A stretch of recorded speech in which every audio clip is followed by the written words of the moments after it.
Assalamualaikum warahmatullahi wabarakatuh.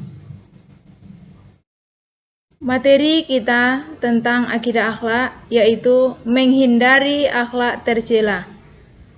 Akhlak tercela yang akan kita pelajari pada bab ini, yang pertama itu tentang ananiah. Yang kedua, tentang putus asa. Yang ketiga, tentang ghadab, dan yang keempat tentang tamak. Adapun tujuan dari pembelajaran kita adalah peserta didik dapat menjelaskan pengertian, dalil, contoh, dampak negatif perilaku tercela ananiah. Kemudian menyajikan cara menghindari perilaku tercela ananiah. Silakan diperhatikan gambar berikut ini. Gambar apakah yang disajikan itu? Yang pertama, gambar yang sedang makan roti. Itu maksudnya dari gambar tersebut dapat dipahami bahwa adanya perilaku dari orang lain atau teman yang mementingkan kepentingan sendiri. Disebut dengan apa? Yaitu egois. Masuk kepada pembahasan yang pertama tentang pengertian ananiah. Menurut bahasa, ananiah berasal dari bahasa Arab, yaitu ana, artinya aku. Ananiah artinya keakuan, disebut juga dengan egois, yaitu sifat menilai sesuatu berdasarkan kepentingan diri sendiri dan meremehkan orang lain. Orang yang berperilaku ananiah akan menjadikan dirinya takabur atau sombong. Adapun dalil tentang ananiah terdapat dalam Al-Quran surat Luqman ayat 18 yang berbunyi A'udzubillahi minasyaitonirrajim Bismillahirrahmanirrahim Wala tusa'ir haddaka linnasi wala tamshi fil ardi maroha Innallaha la yuhibbu kulla mukhtalin fakhur. Yang artinya, dan janganlah kamu memalingkan mukamu dari manusia karena sombong, dan janganlah kamu berjalan di muka bumi dengan angkuh. Sesungguhnya Allah tidak menyukai orang-orang yang sombong lagi membanggakan diri. Quran surat Luqman ayat 18. Yang ketiga, itu contoh perilaku ananiah. Adapun bentuk dari perilaku ananiah ini, yang pertama, hanya mementingkan dirinya sendiri tanpa memperhatikan kepentingan orang lain. Inilah yang dikatakan dengan perilaku egois.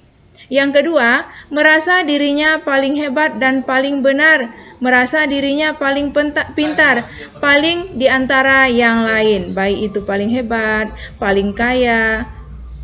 Yang ketiga, sulit menerima saran dan kritik dari orang lain. Misalkan, seseorang itu terlambat datang ke sekolah.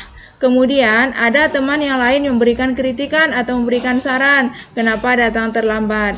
Kemudian diberikan alasan, diusahakan besok datang tepat waktu. Akan tetapi, teman tersebut merasa tersinggung atau tidak menerima saran dari temannya.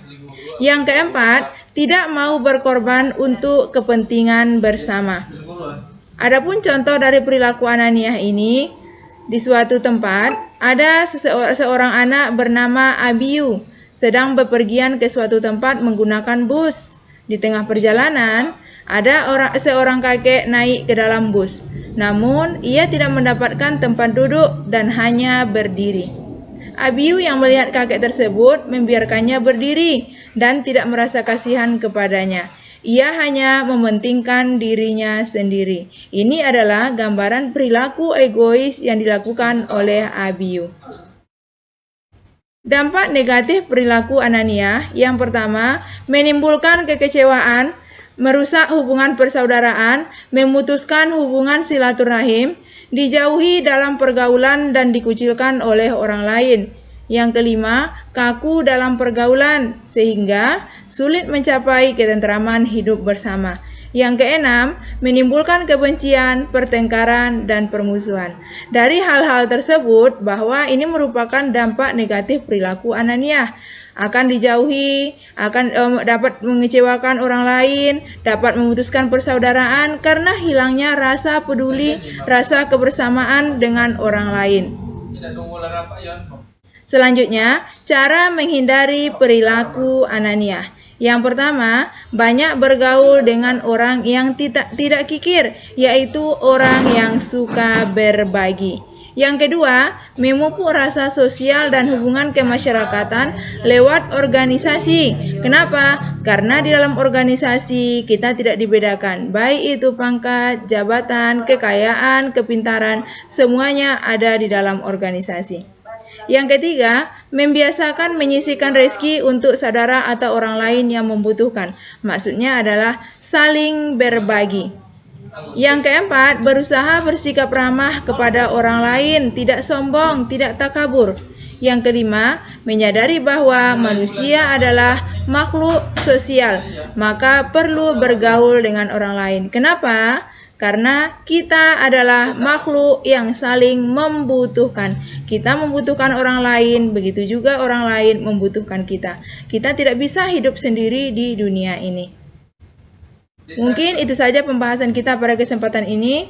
Terima kasih. Wassalamualaikum warahmatullahi wabarakatuh.